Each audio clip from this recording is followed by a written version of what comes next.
Hello and welcome to Jeremy's Retro Bar. I'm Jeremy and this is my Retro Bar. And this week we're going to be taking this Pentium 4 reverse sleeper and putting it into a brand new old stock Chieftec Dragon case. But of course first we're going to need to make ourselves a drink. And for this week's drink we're going to be making ourselves a Kir Royale. We're going to start out with 1/2 ounce of Chambro. Then we're going to top it with 5 ounces of chilled dry champagne. And there we have a Kir Royale. Cheers.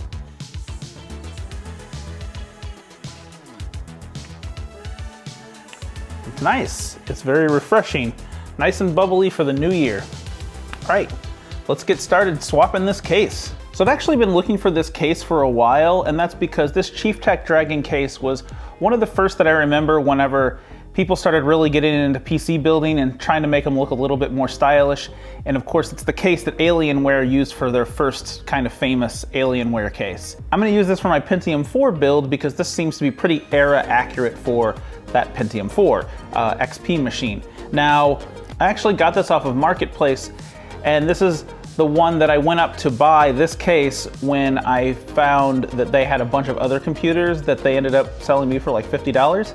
And my Dell Dimension 4100 video is all about one of the other computers that I got from the same location, but now I'm finally getting around to doing something with the case that I originally went up there to purchase. So let's go ahead and open this up. Now I believe I already opened it just to see if it was in there and make sure everything was okay, but I don't think it's been used yet, so we're gonna double check on that, but I'm pretty sure this is 100% new old stock. So let's see here.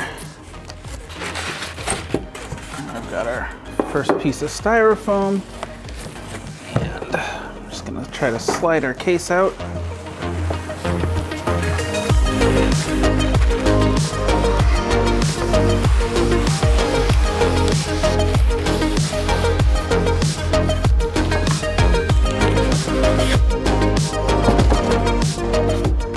Look at that. Yeah, it does not look like it has been used at all, which is excellent.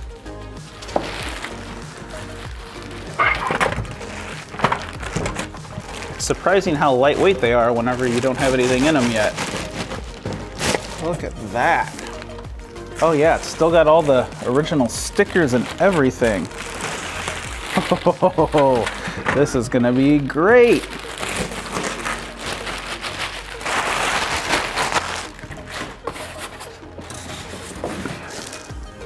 I'm gonna do a completely new old build.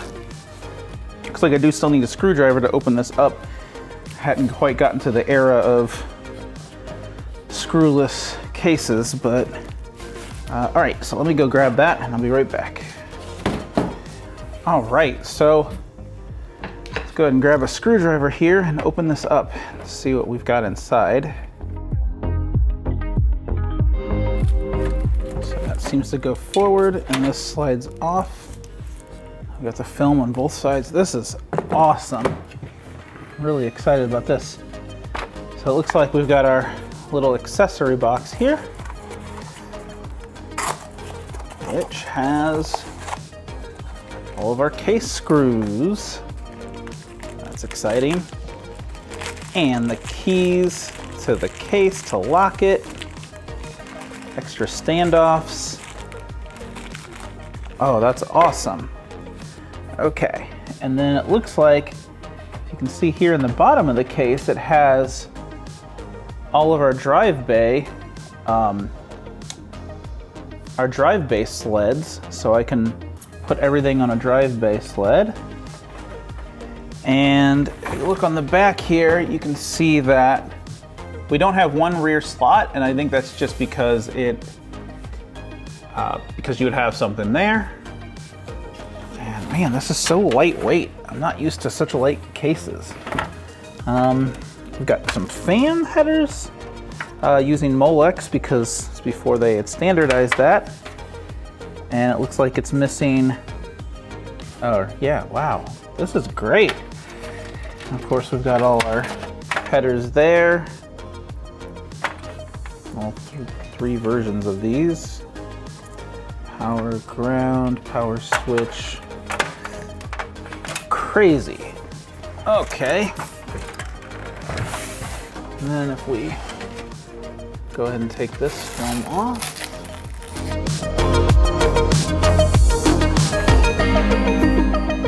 See, our door opens up and we've got all our drive bays. So,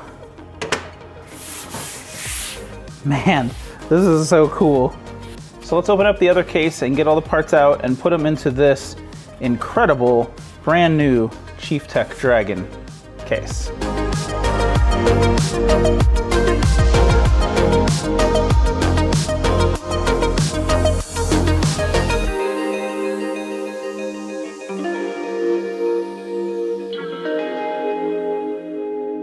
I've got everything out of the NZXT case and everything that is going to go into the Chieftec case. So we'll start off with power, and I've got this brand new Corsair RM650X power supply. So 650 watts, which should be plenty of power. Our motherboard powering the whole machine is an Asus P5W D2 Premium. And I'm a little concerned that this cooling fan for the Pentium 4 processor is not going to fit in the case, so we'll see. We've got a Dell branded NVIDIA GeForce 7800 GTX with 256 megabytes, not gigabytes, gigabytes of megabytes, jeez. 256 megabytes of video RAM. I'm gonna go ahead and throw a floppy in it because I've got drive bays, and I'm actually gonna throw a Gotek in it as well so I can transfer things back and forth. I'm going with a SATA DVD writer, and I've got 8 gigabytes for 2 gigabyte sticks of Corsair CM2X 2048 6400 C5DHX 800 megahertz XMS2 DDR2 RAM. So 8 gigabytes of that. I'm going with this Crucial 1 gigabyte SSD, and for audio I've got a Sound Blaster Auto G2 sound card. So this is everything that's going to go into our new old stock Chieftec Dragon case, and so I guess let's just get started putting everything into the new case. So here we've got our Chieftec Dragon case, and I can see that they've only given us 4 standoffs and we're on our own to supply the rest, so put the rest in. I'll pop out our placeholder here.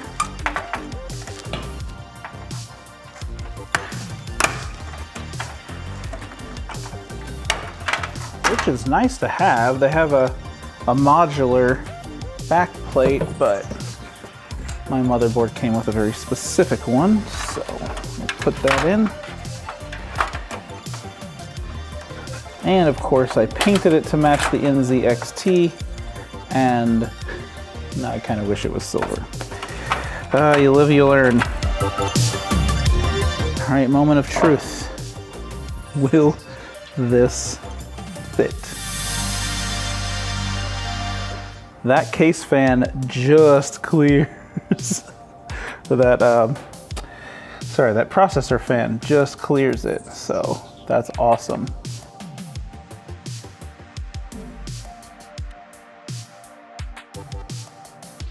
Let's just do the RAM, which to be honest I should have done before I put it in, but here we are. Okay, now this fun.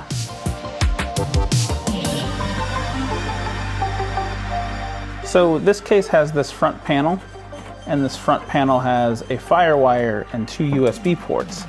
And to connect that to the motherboard, we have these, but they don't have them as a standard configuration. They're kind of like you can put them in whatever order you want. And so I had to find the manual for the motherboard here, and it gives me a pinout, and then I can line up these pins with the pinout to have it connected correctly. So that's what I'm going to do right now.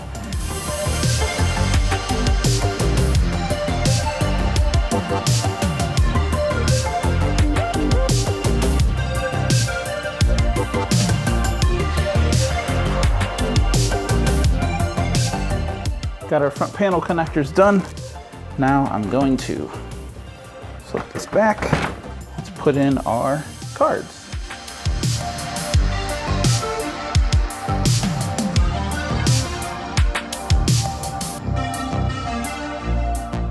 All right, let's do power next.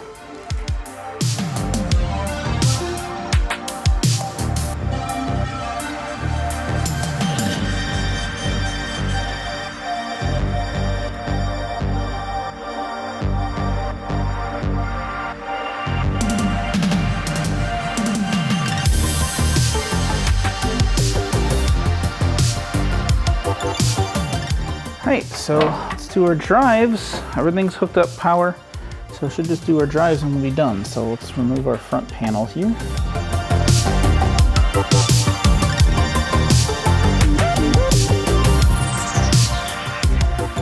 That's just to make some things a little bit easier. But also I can pop up my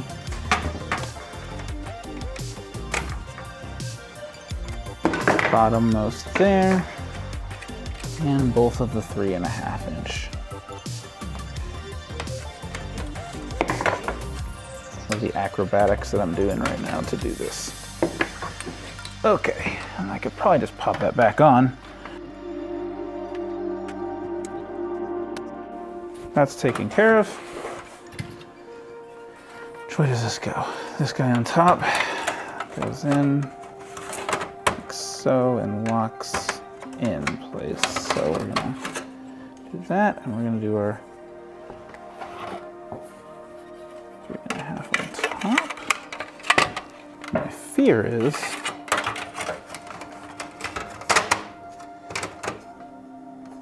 this won't line up. So I'm gonna do this, lock it in, put the drive in.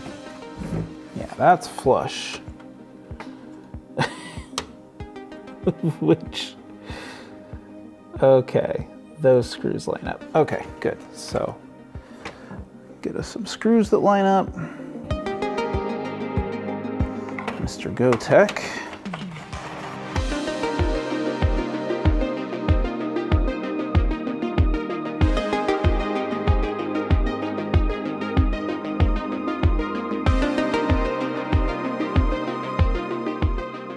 And I have one of these guys for power. Ribbon cable.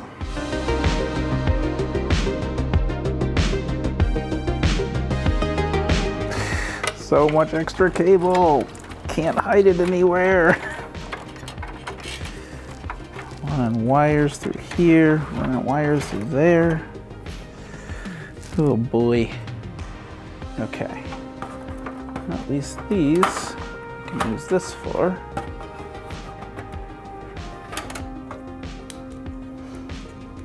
Which is nice.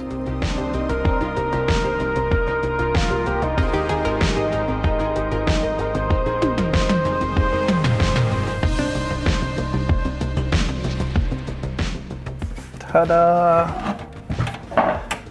Front panel intact. Now let's plug that SATA in.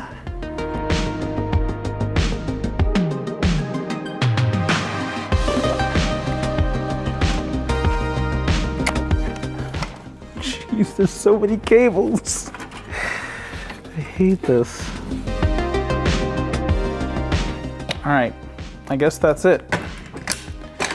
Everything's together, so let's put our side panels back on.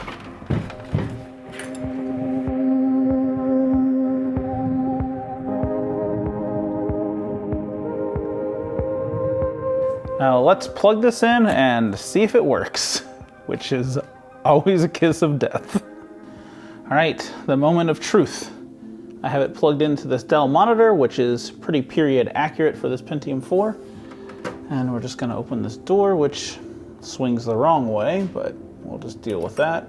We'll go ahead and power that on, see what we get.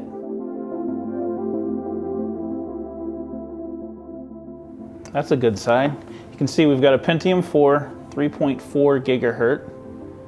And I'm just gonna go in here and turn on the second floppy drive. Oh.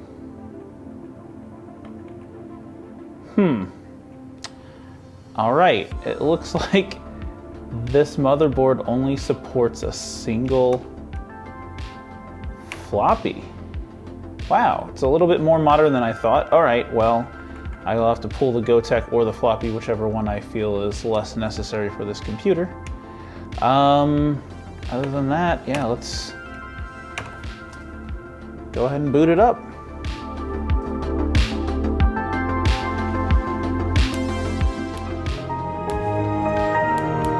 That's a good sign. I do have a click that happens on this sound card and I need to replace it, so so I went ahead and turned the speakers off because of that click. But let's go ahead and test our front panel. I'm gonna go ahead and open that up and just try plugging in a USB stick. And it looks like it sees it. And awesome. So the front panel setup worked, which is great. All right, it is working and we have a blank spot on this case, which means we need to put in a Jeremy's Retro Bar case badge. Let's see. There we go.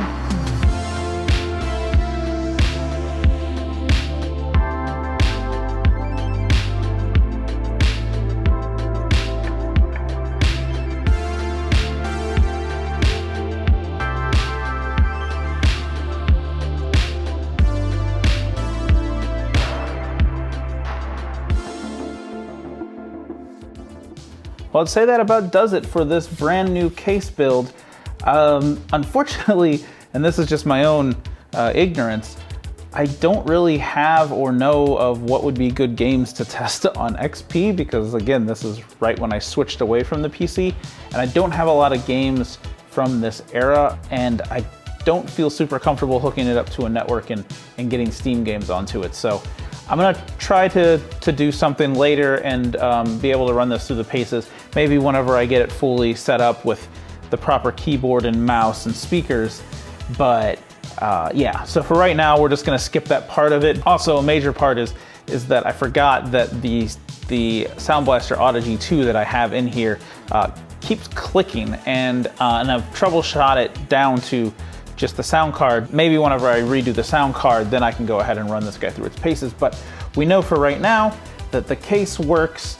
All the front panel works great. We can go ahead and plug things into that.